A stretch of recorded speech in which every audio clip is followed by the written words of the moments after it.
Metal Gear Solid 4 Integral Podcast. Broadcasted from Konami HQ in downtown Tokyo, it's the world-renowned Metal Gear Solid 4 Integral Podcast.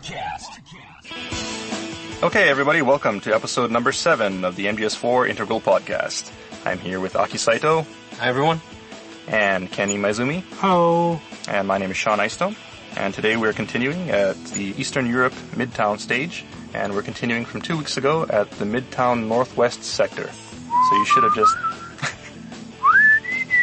Why are you whistling? Well, this is a whistle section, remember? Right. They're supposed to follow the whistle. Do you remember, my mother is always told me, don't whistle during the nighttime. Yeah. There's a saying, kind of a famous kind of saying, that don't whistle outside at night in Japan because snakes will come out. Snakes will come out. Yeah. Really? Yeah. Not solid snake, right? No. I don't know why, because we don't see snakes in Tokyo. Not so much. But my mom, Ken's mom as well, every mom will say, don't whistle at night. So that's like a common thing for Japanese parents to say to their kids. Right. Yeah. Like, if you whistle at night, snakes will come out. Yeah. Interesting. Do you have the same kind of stuff? I'm not sure about America, but, in Hawaii we have something similar, where if you whistle at night, we say spirits will come out, so it's not good to whistle at night. That's more scary. Yeah, but, in movies and things like that, right? Like a musical movie. Well, yeah, I think there are a lot of scenes in movies and stuff where people are whistling at night. So in the mainland U.S., whistling at night isn't really a bad thing, I think, for most Americans anyway. Well, don't worry. I think it's more of a Hawaii thing. Well, even in Japan, a lot of people whistle at night. Doesn't really matter too much. Anyways, nothing to do with Eastern Europe. Well, let's go. We're in the actual canal? Yeah, so right now we're in the canal. You should have just come through that load point that we went through a couple weeks ago. And you just came out from the tunnel. And you'll hear the helicopter up above you. And, last week we introduced that there was a surface-to-air missile that you could use to shoot down the helicopter. But for those of you who want to get through the stage without actually, killing anybody or causing a lot of damage, what you can do is you can actually equip a silenced sniper rifle, such as the VSS, which we picked up in South America a few weeks ago. And what you want to do is aim at the searchlight Of the helicopter? Of the helicopter. And you can actually shoot this out. It's kind of hard to get a clear shot because the helicopter is moving around. But if you can get a shot at the searchlight... Okay. So it may take several tries, but if you can get a clear shot at the searchlight, you can actually knock it out. Wow. I didn't know this. You didn't know this? No. I didn't think I had a VSS at that time. You can use other guns as well. It's just that they'll make a lot more noise. Yeah, so people will be more likely to find you. And we can move on. Okay, so now that searchlight is out of the way, we can cross over to the other side of the canal. And on the northern side of the canal, if you cross over and take a left,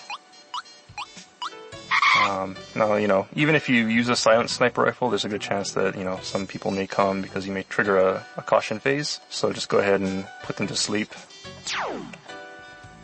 And proceed to the left. You'll see a ladder near the bridge that passes over the canal. And what we're going to do is we're going to climb up this ladder. Okay.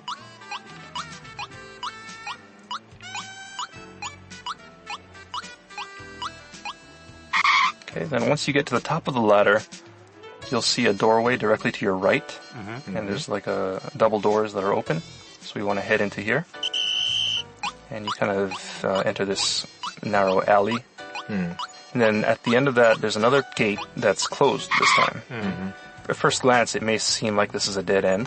But if you round the corner, to the left, there's like a small little area you can walk to.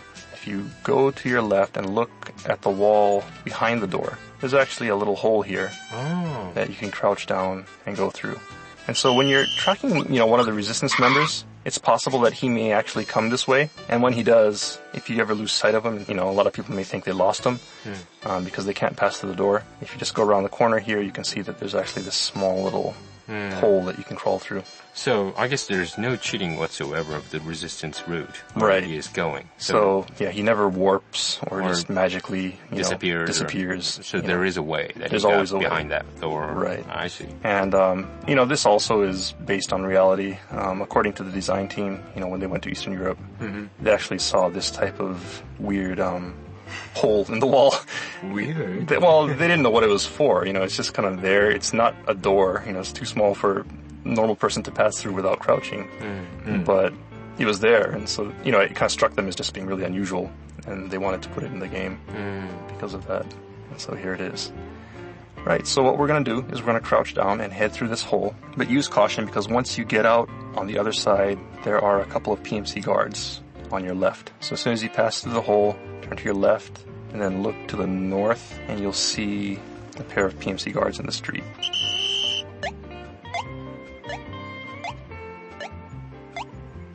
So let's just go ahead and put these guys to sleep.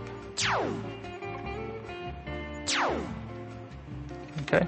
And then once those guys are asleep, you can head out to the street and then look to the left. You should be facing north. You'll see a staircase heading up. Okay. And to the right of that is a trash can. A green trash can. Right. Yeah. And so, people may not remember that there are trash cans in the game, because the last one that you saw was probably in Middle East. Yeah. Act 1. Right. So, you went through all of South America without ever seeing one. But you come to Eastern Europe and once again we have trash cans. So if you're ever spotted and you need to find a place to hide, you can always climb to one of these trash cans.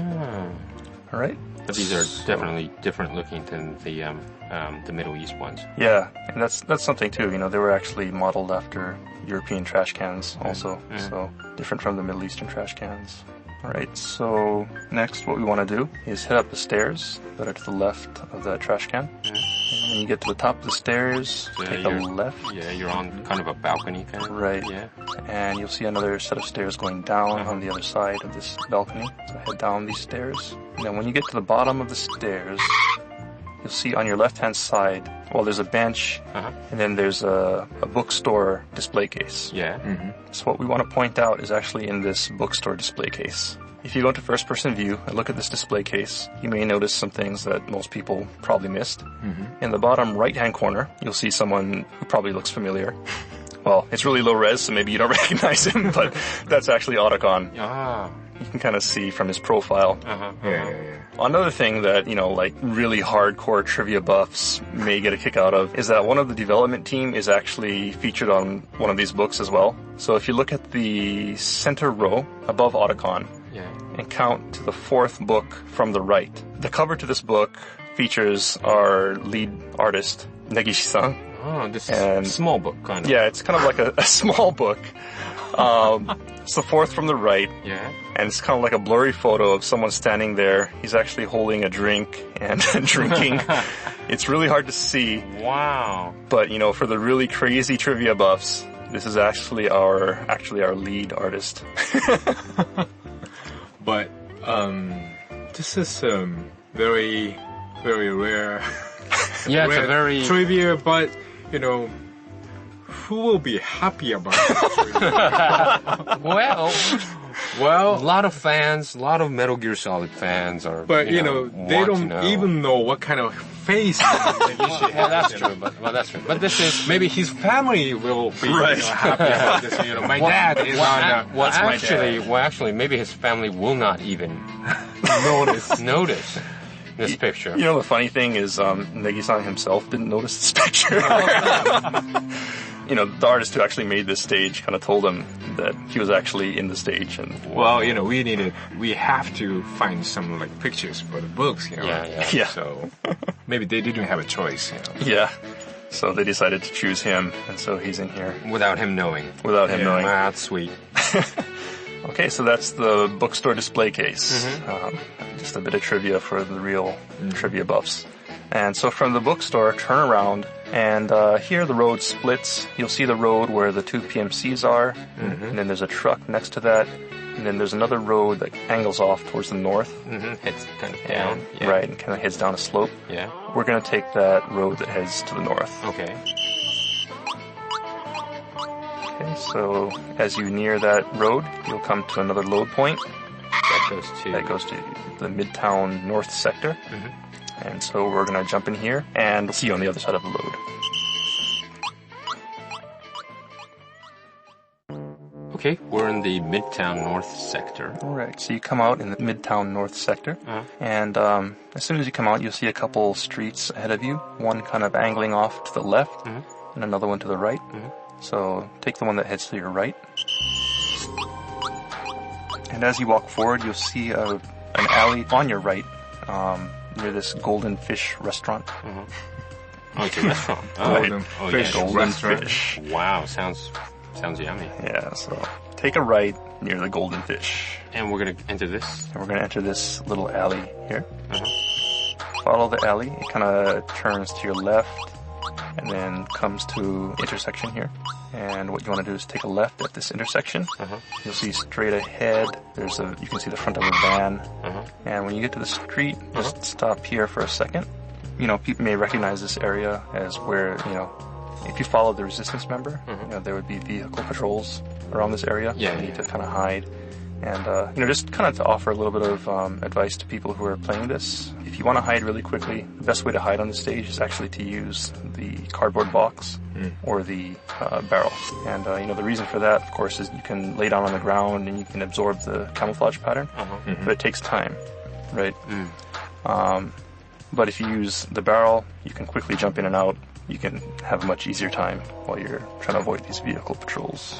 One other thing about these vehicle patrols that it's kind of funny. During development, you know, we had the vehicle patrols going on, and of course there's the PMCs patrolling the street. And what was really hard was to keep these vehicle patrols from actually hitting the patrolling PMCs. Yeah.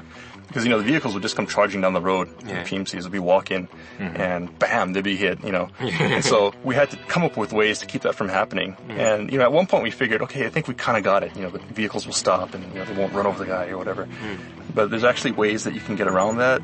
If you put one of the PMC patrols to sleep, you know, they'll go to sleep, and they'll be on the side of the road. And, you know, the vehicle patrol will come up beside him, and they'll tell him to wake up or something like that, right? It's like, oh, what are you doing? You know, wake up. And, you know, what'll happen is if that PMC guard's post is on the other side of the street, he'll wake up and say, oh my God, I gotta get back to my post. And he'll start running to his post. And what was really funny is if his post is on the other side of the street, he'll just go dashing right onto the middle of the street, right as, you know, the patrol vehicle starts up. And he'll just get nailed by that patrol vehicle. So. Wow. Okay, so maybe some lucky guys might have seen the scene. Maybe. I mean, it's really hard to get it. Oh, really? I would like to see that. The situation just has to work out perfectly. But it's pretty funny if you can get it. Well, it's not a bug, is it? I mean, if you wake up and, you know, if you dash across the street, right. you can get hit. It's an accident, right? Yeah, I mean, you know, he's in a rush to get back to his post. Well, that's cool. Yeah. I know one more thing, but that's not the Europe stage. I know something in the Middle East. It's really funny thing. That gets run over? No, not that one. Like, you know, do you guys know some snipers on the building, third floor? Yeah. You know, like you sneak on the building and you put a Playboy magazine, you know, right side of the, you know, the sniper. The sniper will look at the, you know, Playboy magazine and he started shooting the gun. And it's really funny because he was like, he's looking at the magazine. He's looking at the magazine and shooting the guns, and he's so, you know, genius. He's that good. Yeah. Cool. All right.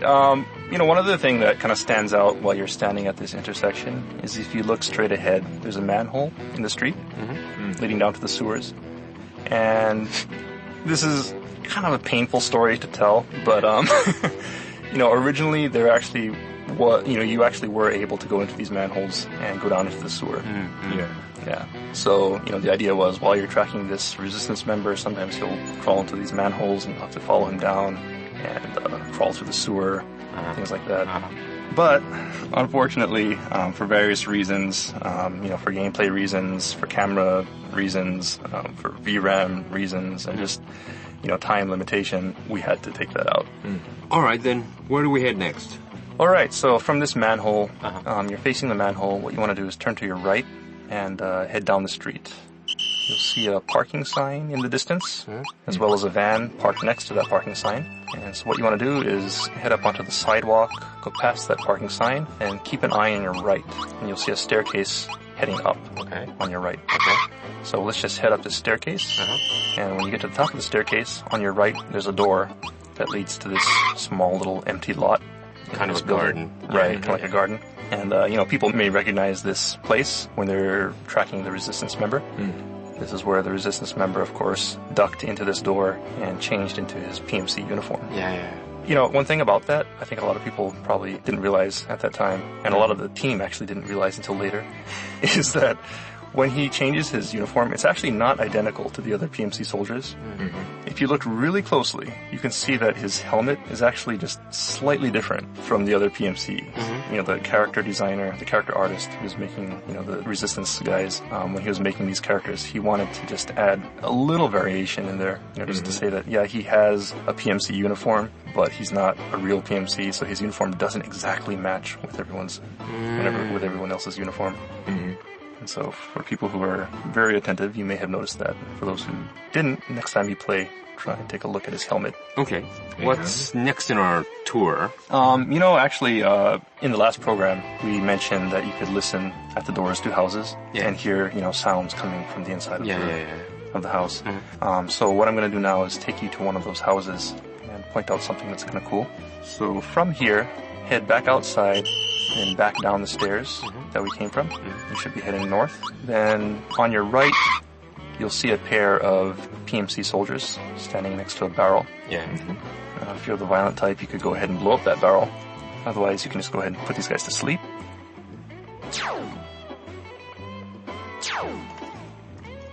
Okay, so we put them to sleep. Okay, so we put these guys to sleep. What we want to do is head down the hill towards that barrel that they were standing next to. Okay. Okay, so when you get to this barrel, first of all, take a look at the corner here. There's a building. Cafe bar? It says cafe bar, right? And there's a couple posters on that wall. If you look at the top poster. What's this top poster? You'll see another picture of our lead artist. He's taking a picture. And he's taking a picture.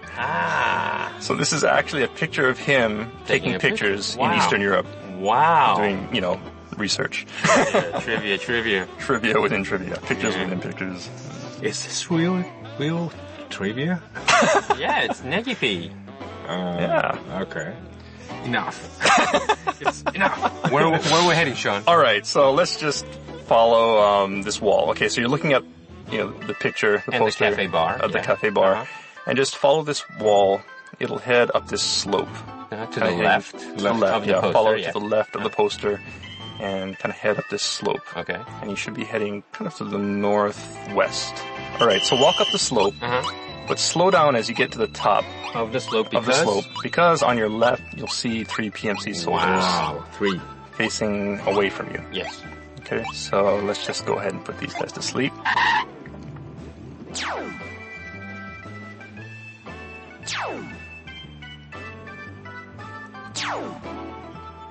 Okay, so once you get these 3 guys to sleep, where will we go? Okay, so now we got these guys to sleep, and what we want to do is head up the slope. They're kind of standing at a split in the road. Yeah. And if you're facing them, after you came up the slope, there's the road that goes straight ahead, and then another one that kind of angles off to the right. And what we're going to do is we're going to take this road that angles off to the right. So you should see a van on the left and a van on the right. A little bit further up. And the building number? What's the building number? Building number is 32218. Okay. So we're heading up this hill. You go past that van on your left. You go past this peacock sign. So you pass that sign, and then you come to another van on your right. And what you want to do is head to the other side of that van, towards the wall. And you'll see a sign above this door. A snake sign. A snake sign, yeah. Right. So what you want to do is press up against that door underneath the snake sign and listen. And when you do, you should hear one of our Kojima Productions podcasts. Oh, wow. Coming from inside the building. Wow. You may need to, rotate your camera a little bit and get a good angle on it. And, for those of you who maybe triggered a caution phase as you were walking, it might be hard to hear because of the background music. And so for those people, just to point out one other feature, is you can actually turn off the background music. So if you press start and go into your menu, and go down to options, then go over to the audio video tab, and you'll see an in-game music on-off option. So on the default setting, this is on. On the default setting, it's on, but you can toggle it off. If you do that, you should be able to hear the sound much more easily. One thing to point out also is that originally in Metal Gear Solid 4, there wasn't going to be any background music. Originally. Yeah. You know, the idea was to make the game much more realistic and therefore avoid putting in background music. So the whole game actually would have sounded like this, where you're just listening to atmospheric sounds, listening to people walking, you know, background noises and things like that. But as we were making it, you know, Mr. Kojima said, well, you know, actually it's a little bit lonely without background music, so we wanted to put something in there to kind of spice it up a little bit more, so the background music was restored. But, you know, the sound guys really put a lot of effort into making all this, all the background noise and atmospheric sound effects. So for people who really want to experience the game, I guess in its raw form, they can go ahead and do that and turn off the background music and maybe play through the game. And I think especially, you know, like in places where there's a lot of battle, you know, there's usually like really intense background music and things like that. So without the music, it's actually pretty different. You know, and so people maybe can get a new experience by turning off the background music. Well, it was so natural for me to have this background music when you're like in the caution phase or whatever. Right. Because it brings up the tension, like the movie kind of theater experience. But come to think of it, yeah, I think it will be fun to try to live through if you have a good sound system, that is, like 5.1 at your home. And you could actually hear the battle sounds and things like that. But you might not necessarily feel that tense, caution phase, tense feeling, the pressure. I think it's probably a different type of tension. You know, like maybe you won't have that tension from the music, but it's more realistic. So I guess, you know, you feel like you've been shot from... Right, you know, you hear shots coming from the distance, and you know exactly where they're coming from because you can hear them clearly, and things like that. So in the direction, yeah, surely people who haven't tried it should try it out. Yeah. Okay, and what people may not realize is that there's actually another house where they're listening to the MSX. Well, they're playing the original MSX and you Metal can listen Gear, and you can listen in from outside the door. From that house, right? Right. And so this one's kind of far from where we are, so we're not going to backtrack to that point, but I will just kind of point out where it is. So people probably know the park, so go to the park and go to the north end of the park. And you'll find a slope heading up to a building on the north end of the park. And that building, the number is 3145. You know, the red number is 314, the black number is 5. That building, if you listen to the door on the other side of the building, you know, on the opposite side of the park, you'll be able to hear someone playing the MSX version of Metal Gear. Wow. Okay, anyway, so I think we're going to wrap it up here. For those who want to continue on to the end, if you head up the slope and take a right at the intersection where there's, you know, a four-way intersection, you take a right and keep on heading straight ahead, heading to the north until you hit a wall. If you turn left at that wall, you'll find yourself at the church. And if you happen to be tracking the Resistance member, you know, you can follow him into the church and that'll trigger the cutscene where you meet Big Mama. Well, this was kind of, as Sean said earlier, maybe this time on the last show, but it's a very unique stage. You know, it's not like shooting and destroying, or also not just a simple hiding Metal Gear essence, espionage essence. But it does have the espionage essence because you have to follow someone. Right, hiding. And there's a lot of traps, like helicopter searchlights, you know, the cars on patrol.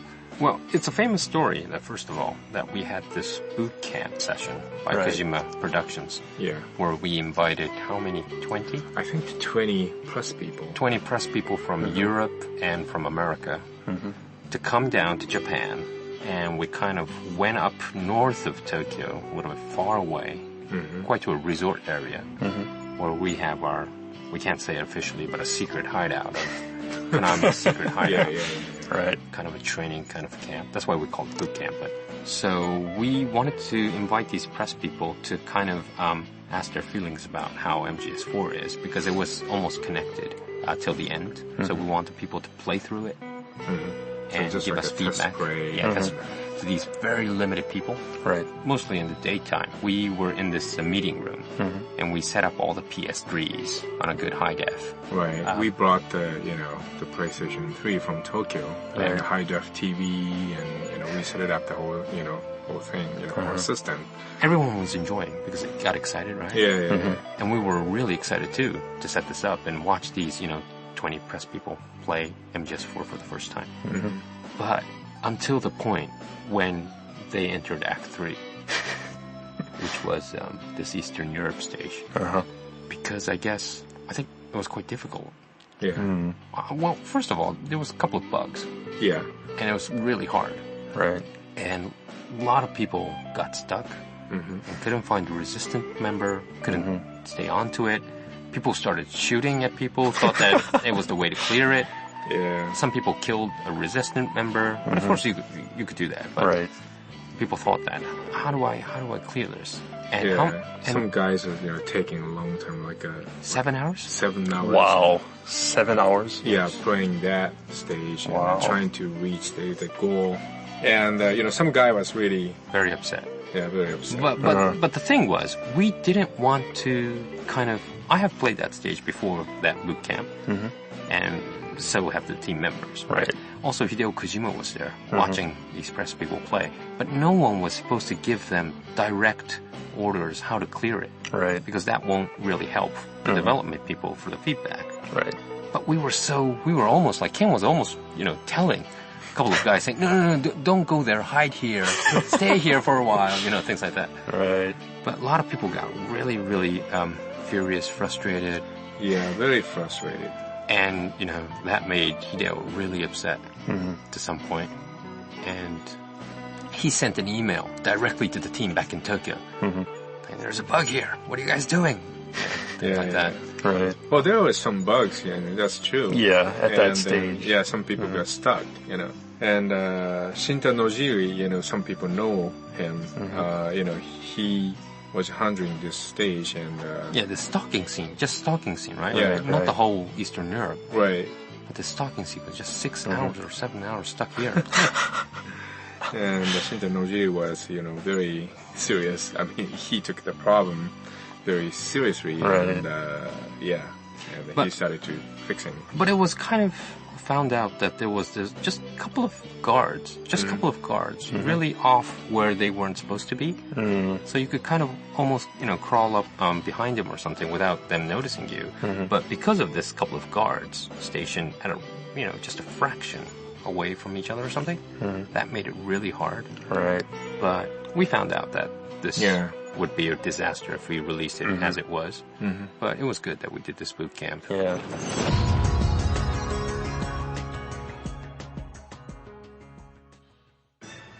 Okay, Sean, what's up for next? Okay, so next time we're going to go to the stage after Eastern Europe, which means we're going to jump onto Moses, Shadow Moses. Oh, yeah. It's your turn. It's my stage, yes. Yeah. Where do we hook up? We're going to meet up at the heliport. Yeah. So what we want you to do is enter the Shadow Moses stage, and then, Snake is going to jump off the helicopter in the cutscene. So what you need to do is just head, through the snowy wilderness area and head towards the heliport. And then at the north end of the heliport, there's a truck parked in front of the hangar. Yeah. And what we want people to do is just head towards that truck, and we'll meet behind that truck. Okay. Make sure to check back on the next issue of our Integral Podcast. Well, thanks, guys. Thanks for this lovely tour of Eastern Europe. Thank you. Bye. Bye. Alright, that's gonna wrap up this edition of the Metal Gear Solid 4 Integral Podcast. Check back next time for more tips, tricks, and insider info on Metal Gear Solid 4. Brought to you by Kojima Productions and Hideo Kojima himself. Make sure to send in your comments to Hideo Blog. See you next time.